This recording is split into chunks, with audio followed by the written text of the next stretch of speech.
Miguel Ángel, Miguel buenas Ángel, por noches. Dios. Hola Julián, Adriana Lucía, Santiago, un gusto saludarlos. Uy, esa voz de locutor, hermano, ¿qué más? Uy, no, es que estamos frente a una Impresionante, persona muy weón. importante, por Marica, favor. de Seriedad, por verdad, weón. favor. Gente seria. Miguel Ángel, hermano, bienvenido a este programa donde la estrella es usted. No, la estrella son ustedes. Se ríe por No, allá Miguel, nuestro interno se ríe al lado, Julián, ese es nuestro sí, interno. se nota el apuntador. Se está riendo. ¿Cómo estás, querido Miguel Ángel? Un placer saludarte. Gracias por aceptar esta invitación con un tiempo de antelación impresionante. Esto es súper preparado. La producción, el Oiga, trabajo de 37 días para conseguir a Miguel Ángel. Medio. Esta cita sí estaba, pero planillada desde hace rato. Eso ni con una entidad de salud conseguir una cita tan rápido.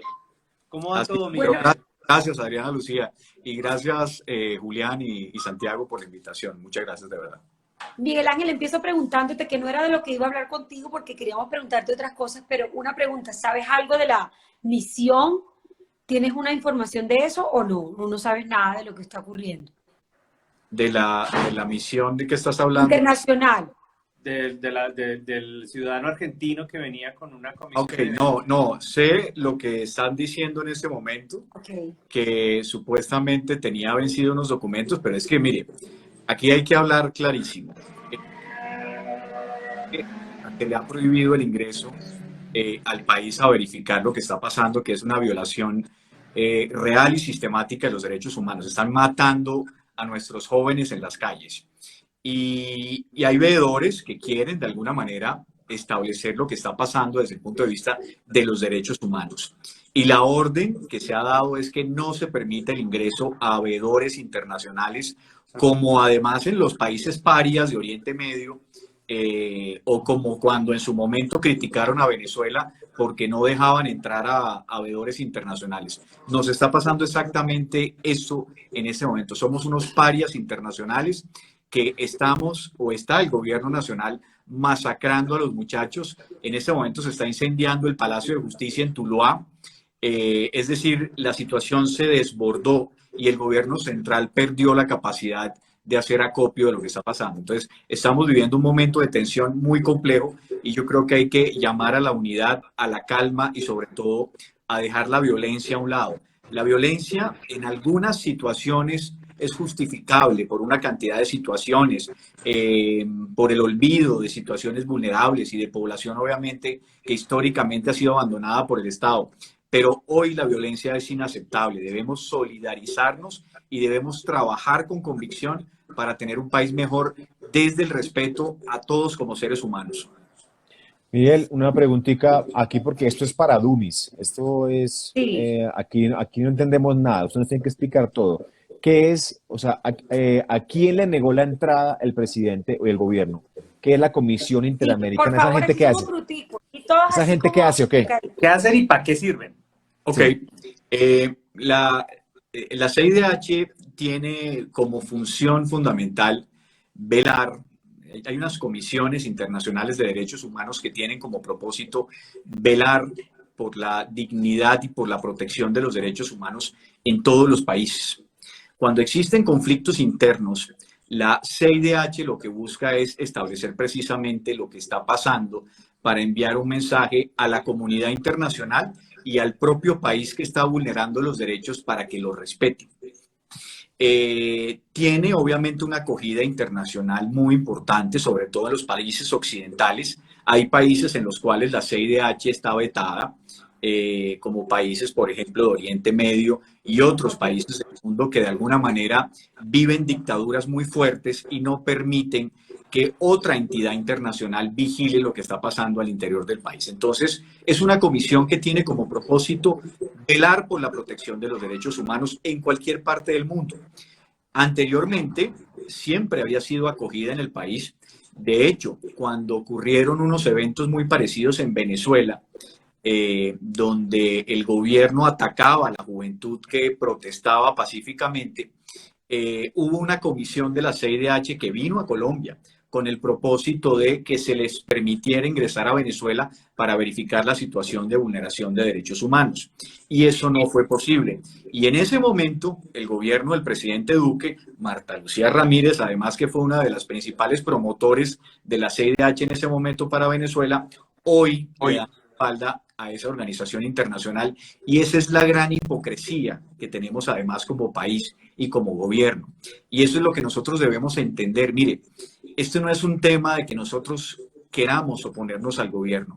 Es que el gobierno perdió la institucionalidad, perdió credibilidad. El presidente de la República no tiene empatía con los ciudadanos, no le creemos al presidente. Y esa posición, además de darle la espalda a la comunidad internacional que está exigiendo respeto a las garantías y a los derechos humanos, es fundamental. Y el gobierno lo que ha hecho es caso omiso.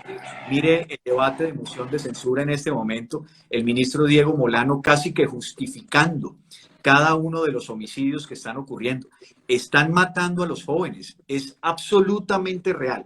Y quieren entonces además disfrazar el argumento con el mote de que eso es vandalismo y que eso es una ciudadanía desbordada, terrorismo, el basta ya de Petro, etcétera. Entonces, más allá de las ideologías o más allá de lo que pensemos cada uno de los que estamos aquí, es que el gobierno perdió la capacidad de solidarizarse con la población y le quedó solamente la fuerza bruta, no tiene más nada, perdió la inteligencia.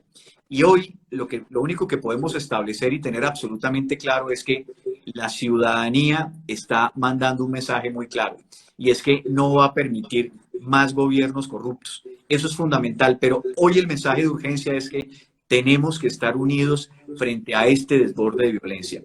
No podemos justificar ni el vandalismo, ni podemos justificar los excesos del gobierno. Miguel, con todo... perdón. Dale. Con todo esto que está pasando, que es un gran resumen de lo que hemos vivido en las últimas semanas, de este movimiento de estos jóvenes, jóvenes de primera línea, jóvenes que no están en la primera línea, pero ya están queriendo entender, qué opinan, qué salen a la calle, qué marchan. ¿Cuál es el camino a seguir para estos jóvenes? ¿Cómo podemos acompañarlos? ¿Qué les tenemos que decir? ¿Qué tienen que saber? Para que esto no se quede en que sí, salimos a marchar y ya, y pasa el tiempo, se dilatan las cosas, la gente ya no vuelve a marchar y volvemos a lo mismo. ¿Cómo hacemos para que realmente esto en un futuro con estos jóvenes realmente tenga un peso que ya lo tiene? Porque tiene nuestros muertos, nuestros desaparecidos, que ya es un movimiento muy importante. Pero ¿cómo hacemos para que estos jóvenes realmente, como hablamos aquí, para dummies, entiendan qué es lo que sigue, cuál es el siguiente paso? Mire, Julián, esa es una muy buena pregunta. Y aquí hay un problema fundamental, y es que falta representación.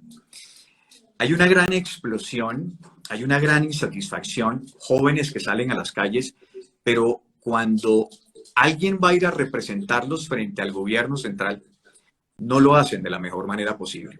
Y eso significa que hay una desconexión, hay un cortocircuito entre esa explosión popular y los representantes. El primer camino es que alguien en realidad los represente desde la estructura. Mire, ellos están pidiendo muchas cosas. A veces incluso uno dice, bueno, pero ¿qué es lo que tanto quieren? Es que quieren todo, nunca han tenido nada. Mire, quieren reforma educativa, quieren una revolución desde todo punto de vista. Y es que nunca ha ocurrido. Llevamos 200 años sometidos a las mismas fuerzas económicas y a las mismas fuerzas de poder. Hoy los jóvenes sienten que tienen el poder. Y es que estructuralmente, desde el punto de vista de la construcción del sistema político, la ciudadanía es quien tiene el poder. Y el presidente es simplemente el administrador de turno de ese poder. Pero hemos creído todo lo contrario históricamente. Entonces creemos que el gobierno de turno es quien tiene el poder y nosotros debemos obedecerlo. Cambiaron las dinámicas y la gente comprendió cuál es su posición. ¿Qué necesitamos hoy? Que hayan unos representantes que acojan todas esas necesidades. Fuimos testigos hace unas semanas de una coalición de la esperanza que ni era coalición ni era de esperanza, porque son egos. Mire, tenemos un mal muy complejo en nuestro país y son codicias individuales agrupadas. A la gente no le interesa la ciudadanía, le interesa satisfacer los propios intereses del grupo. Entonces un partido político sale a reclamar el triunfo de una marcha y otro partido después sale a excederse además en esa interpretación. Mire, ninguna institución, ningún sindicato había podido congregar durante tanto tiempo una marcha como lo están haciendo espontáneamente estos jóvenes. Es histórico. Entonces, esto es histórico, pero debe ver si debe materializarse, Julián, Adrián y Santiago, porque si no, simplemente va a ser un impulso espontáneo que termina ahogado en el tiempo. Alguien debe representarlos con rigurosidad. Eso es fundamental. O dentro de ellos mismos, escoger un representante que acopie todas esas frustraciones que tienen. Mientras eso no ocurra, el mensaje no va a llegar al gobierno central, porque el gobierno central va a sentir que lo que hay es una disonancia de seres humanos que están gritando sin propósito alguno. Deben ser bien representados. A mí me parece importante que la Mesa Nacional del Paro se reúna con los jóvenes antes que con el gobierno a estructurar en realidad sus deseos más profundos y ahí sí transmitirlos, porque es que la Mesa del Paro está haciendo lo siguiente, Ariana, se sienta con ellos creyendo que interpretan sus propias ambiciones, pero no lo hacen porque no han tenido comunicación directa con ellos. Necesitan es establecer con ellos cuál es su deseo más profundo y llevarlos a la mesa de negociaciones para que se puedan precisar sus deseos de una manera rigurosa. A mí me parece que debe existir una revolución educativa. Mire, la educación en Colombia es una educación para la obediencia. Es una educación para ciudadanos serviles. Necesitamos una educación inconforme y reflexiva. Eso no lo tenemos. Eso es importante y debe ser un punto de partida. Mira, yo te quería decir, es que hay una cosa, y yo voy a basarme en algo que nuestro amigo César López decía, y tiene que ver con lo que estás diciendo, y es ahí donde tiene que aparecer la grandeza también, porque es que cuando uno va a estas mesas de diálogo, uno se da cuenta que están cumpliendo, no están cumpliendo un horario, una cosa, ya que termine la carreta, ¿no? Una cosa en donde de verdad nadie está dispuesto a escuchar a nadie. Pero hay una cosa que decía César, y yo coincido totalmente, y es que estos jóvenes queremos igualarlos al lenguaje del zorro viejo de la política, y en ese encuentro se los van a comer, porque ellos tienen una emoción, de lo que quieren, ellos están, si los ponemos a hablar desde la emocionalidad, ellos saben lo que quieren, y saben que no han tenido oportunidades, tienen hambre, tienen ganas de muchas cosas, pero cuando uno ve a estos muchachos intentando estructurar, ¿cierto?, de la manera que espera la ciudadanía que estructure, entonces se pierden un pliego de peticiones y ahí en ese plano se va a perder, porque hay una clase política que tampoco es emocional, que tampoco es capaz de verse en las heridas del otro, que tampoco es capaz de ver ese faltante, sino que va con tecnicismo también. Y entonces hay un cortocircuito. ¿Y qué sucede cuando una persona que está acostumbrada a negociar toda la vida, ¿no? Se encuentra con estos pelados? Yo creo que debe haber intermediadores de otra índole. Yo creo que ahí va a ser importante la iglesia, la Junta de Acción Comunal, incluso los artistas, incluso gente, empresarios. O sea, necesitamos que todo el mundo se incomode. Necesitamos que todo el mundo esté ahí. Un grupo interdisciplinario de seres que salgan de abajo, no que vengan de la élite, sino que salgan de abajo y que tengan representación popular y puedan transmitir el mismo mensaje espontáneo, porque este es un mensaje espontáneo que hay que estructurar. Esto no es una explosión, esto debe tener exactamente una estructura. Entonces se necesita un grupo interdisciplinario de personas, a mí me parece ese aspecto de artistas, abogados, políticos, pero políticos renovadores. Es que ¿sabe cuál es el problema? El problema es que los interlocutores del gobierno que presuntamente representan a los jóvenes hacen parte de la misma clase política corrupta. Entonces los jóvenes no confían en ellos y eso es absolutamente natural. Entonces ahí hay un cortocircuito porque el mensaje no llega de manera espontánea al gobierno central. Además que los políticos ambiciosos de turno que quieren transmitir el